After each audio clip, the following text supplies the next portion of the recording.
So what we found so far on most of the ones that we think work best is that the average retention is about 50%. And it's interesting that this is kind of what it is around the country. If you look at different papers of different parts of the United States, it's around 50 to 60% throughout most of the United States, even though the climates are much different. Malmo's 50%, yeah. Well, generally they say in Malmo, Sweden, where they have a large test facility, they have a Green Roof Institute that has 2.5 acres of test plots. They have found that the average retention is about 50%. Peak flow reduction is about 95%. Sometimes on some it's been as low as 85%, but it's always been 85% or greater, which is really good news for engineering. And average water quality, it's not really better or worse than conventional roof runoff, but there are a few constituents that are higher than conventional runoff from a roof. So phosphorus and nitrogen, which you might expect coming from the soil, is at higher concentrations. That's not too big of an issue for most receiving systems, but if it's a project near, for instance, Fano Creek, we'd want to look at that and say, okay, is there something we can do to assure that we don't get too much phosphorus, because Fano Creek and actually Columbia Slough are sensitive to phosphorus. So those are questions that we're trying to find, and then we're trying to find, well, what would we do about this associated with a project in some particular area? And at the end, I'll stop at the end of monitoring, so if you have some questions about that. Phosphorus and what? Nitrogen. And we have had some high concentrations of metals, or copper in one project was kind of high. We didn't see any sign of copper being used in the roofing project itself, so we're assuming that it's probably in the soil, that there's about 25% sandy loam topsoil in that mixture for that particular project, and the assumption is it's coming from that material. So this is Hamilton. This is where we started our monitoring program. And this is just some more detail about the results that we've seen from Hamilton. So on the top is the annual retention, and the top is the year annual retention, and then the rainfall for that particular year. And you can see it's kind of interesting to start trying to figure out, is it the rain, is it the soil, is it the temperature, what makes the difference? Because these vary quite a bit. So in 2002, 41%, we had 29.8 inches of precipitation at that location. And then the year that we had, here's where we had the greatest amount of retention. We had 63% and then 62%. Now there's an engineer in Seattle who does modeling, and he's contacted me and he said, he's looked at all our data. We've given them all our data, and he said, oh, your roof has peaked out. It peaked out 2 years ago.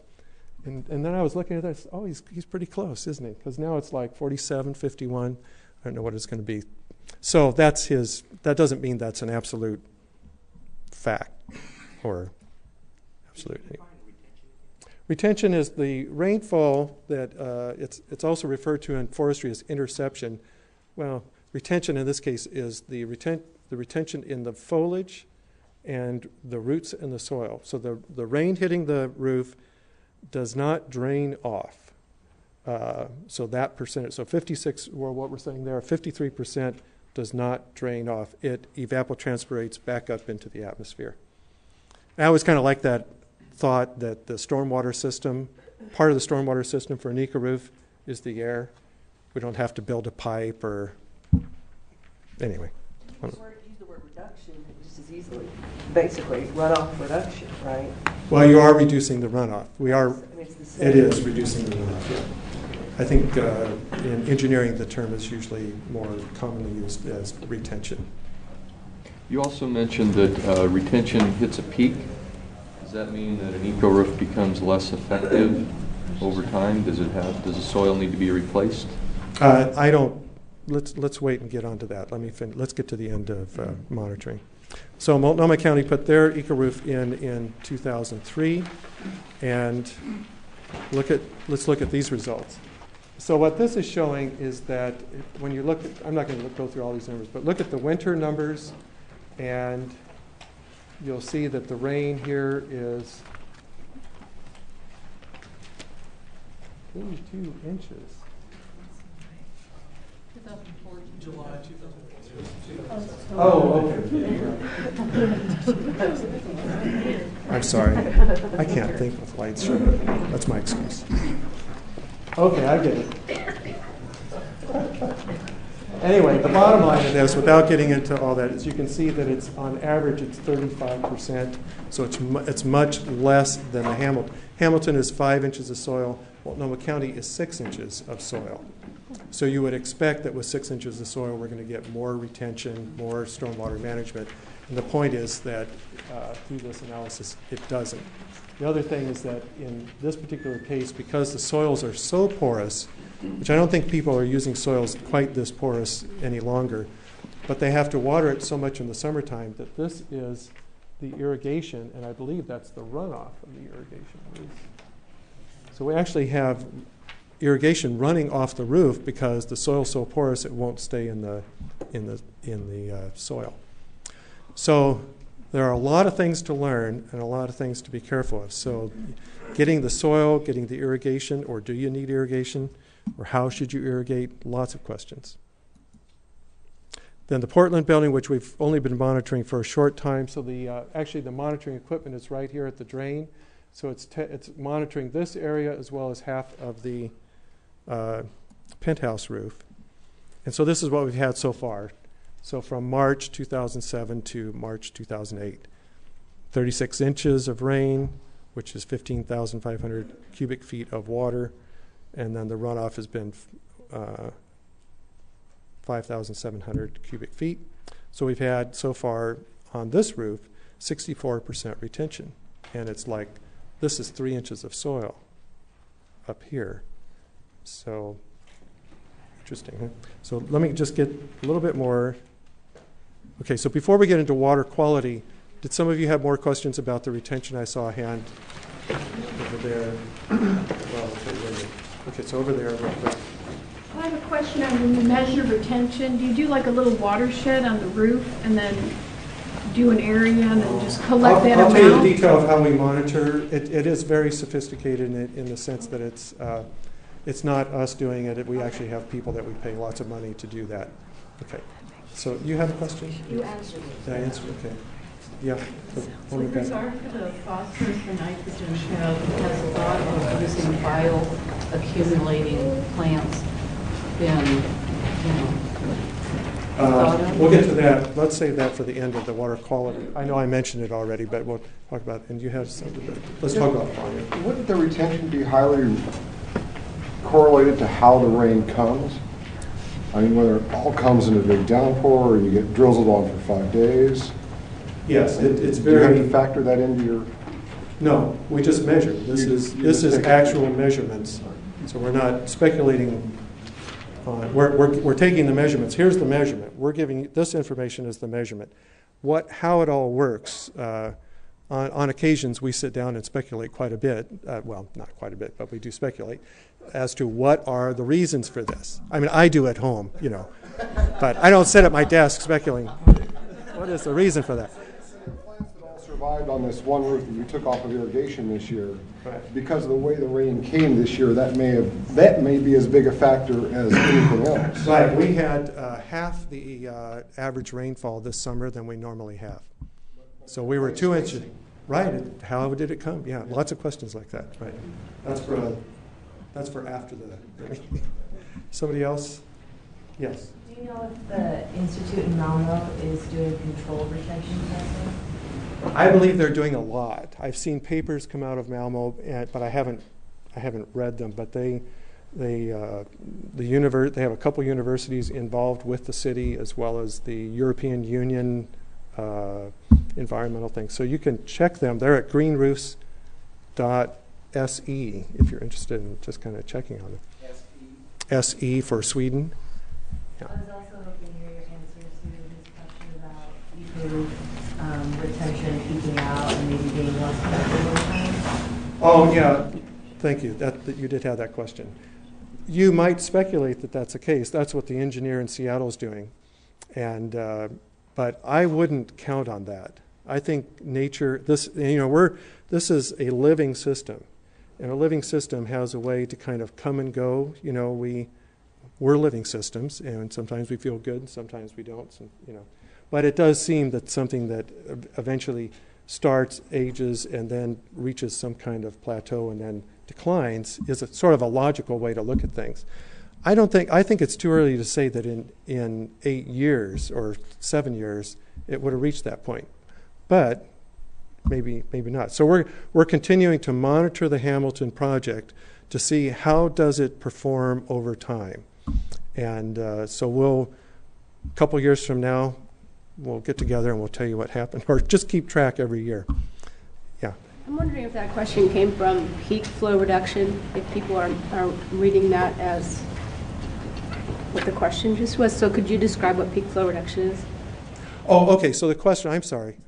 The question was, does the retention characteristics or even peak flow does the flow management characteristic of an eco-roof or the rain management characteristic of an eco-roof, does it increase and then reach a certain point where it levels off, and then does it diminish? That's not it? So when you put up there peak flow reduction, and you're talking about peak stormwater, so when the stormwater hits the roof, but during the peak of a storm, you're slowing the water down. So that's the part. Yeah, it does that. Right, it does slow the water down, right, compared to a conventional roof. Could you clarify the difference between peak flow reduction and retention? Oh, okay, yes. Retention is the water that is retained in the system. It's the rain that's retained in the vegetated soil system, and then it does not leave the roof through the drain. It evapotranspirates over time in different ways. Peak reduction is the speed at which the water hits the roof. You're getting the intense part of a storm. It's coming down really fast. It hits normally an impervious surface for us that live in cities, and then it immediately runs off at a very high speed of intent. So it's a peak intensity of the storm, and then the peak flow is very high as well. So when engineers are designing pipes, they design the pipe for the peak storm event. So if normally you're getting rain that just could go through a 4-inch pipe, that's one thing. But if the peak flow associated with that amount of rain for that location is calculated, it might need a 10-inch pipe. So the pipes are then sized for that peak flow. So the reason that peak flow management is good is that it reduces that impact to the system. So the water, when we say it's reduced by 95%, so if the CFS was 10, it would be reduced, 95% of 10 is reduced, which leaves what, a half. So anyway, it's very good news in terms of engineering and peak flow. So there's, there are lots of things that, not lots of things. There's a practice called detention, where the old ways of detention was to have a big giant tank. So the engineers would design the tank so that the rain went into the tank. It would go into that tank and then be captured and slowed. That was to reduce the peak flow impact. They'd have this big space. And that's kind of what we're doing with our large giant pipes and things for the combined sewer system. It's not really peak flow, but it's a large amount of flow that we have to slow it down, hold it back, and then slowly let it out. So the Ecoroof, what's so unique about it is that it's not a mechanical structure. It's a living system that slows the water down and slowly lets it out. And that's how that's its benefit in that sense. Okay, now one last flow, and then we'll get to. Will you be showing more like details on how this monitoring works? I mean, I think that might. No. Because I'm kind of curious about how you measure the. We just wanted you to know that stormwater works for. That Ecoroofs work for stormwater management. We've proven it to ourselves, and we have it in our stormwater management manual. So if you're doing a project in the city of Portland, you don't have to prove it. If you're doing something in Seattle or some other place, the engineers in that city might say, well, you've got to prove it. So in Portland, the engineers don't have to go through that process unless you're doing something really different. But if you basically do an eco-roof in Portland as we describe it, you get full credit for managing stormwater. And the basis of that is our own measurements, and so that's why we're giving this information. So perhaps that's a different kind of venue than what we're doing. We want to help you with design information and things like that. Oops. Oh, what's that? Okay, so I already talked a little bit about pollutants, but the sources of pollutants on a conventional roof or an eco-roof, and this is just to give you an idea of lots of things going on up on those rooftops. Mechanical equipment right here. This is more mechanical equipment, and quite often mechanical equipment has to be maintained. And if you notice right here, if that looks like some kind of material that has spilled out from this area and it's going down the drain, that's what it is indeed, that the maintenance people have been doing something and it's going down the drain. So there are lots of sources of pollutants, as I mentioned earlier, without getting into specifics, but there's a lot up there on those rooftops that gets into the stormwater systems. And, oops, wait a minute, let me go back to that for a second. So not only do we have that issue, but we have the issue, that's the conventional roofing, but then we're adding soil. So we don't want to add soil that's going to add pollutants that are going to discharge. Or we want to make sure that we know what the discharge is, if it's a sensitive receiving water or something else. The edging that's used quite often in eco-roof design is potentially can break down. A lot of people use stainless steel now or aluminum instead of plastics, which can warp and break. We encourage people to consider not using any edging except for where you really need it. And then fertilizers, we have numerous projects that we have never fertilized. Hamilton, which is the oldest kind of larger project, west side, Hamilton has never been fertilized. And it's just, I was up there yesterday evening, took some people up, just looks great. So it's, anyway. A lot of people talk about fertilizing, and I just don't get it. Yeah. Anyway, so water quality sampling. So this is what we've done in terms of, these are just how many samples we've taken. So at Hamilton, we've taken 14 samples.